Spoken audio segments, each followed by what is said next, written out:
হাজার বছর ধরে আমি হাঁটিতেছি পৃথিবীর পথে, সিংহল সমুদ্র থেকে নিশীথের অন্ধকারে মালয় সাগরে। অনেক ঘুরেছি আমি বিবিসার আশুকের ধূসর জগতে। সেখানে ছিলাম আমি আরো দূর অন্ধকারে বিদর্ভ নগরে। আমি ক্লান্ত এক প্রাণ, চারিদিকে জীবনের সমুদ্র সফেন।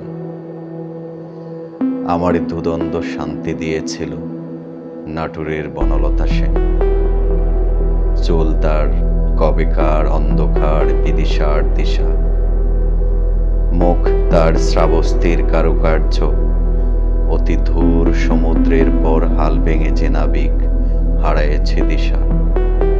সবুজ ঘাসের দেশ যখন সে চোখে দেখে দারুচিনি দ্বীপের ভিতর, তেমনি দেখেছি দ্বারে অন্ধকারে।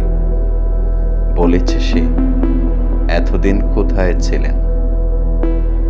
পাখির নীরের মতো চোখ তুলে নাটুরের বনলতা সেন। সমস্ত দিনের শেষে শিশিরের শব্দের মতন সন্ধ্যা আসে। ডানার রৌদ্রের গন্ধ মুছে ফেলেছিল। জীবনের সব রং নিভে গেলে পাণ্ডুলিপি করে আয়োজন।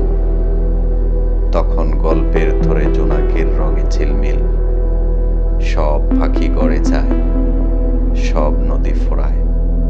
এ জীবনের সব লেনদেন, শুধু থাকে অন্ধকার মুখোমুখি বসিবার।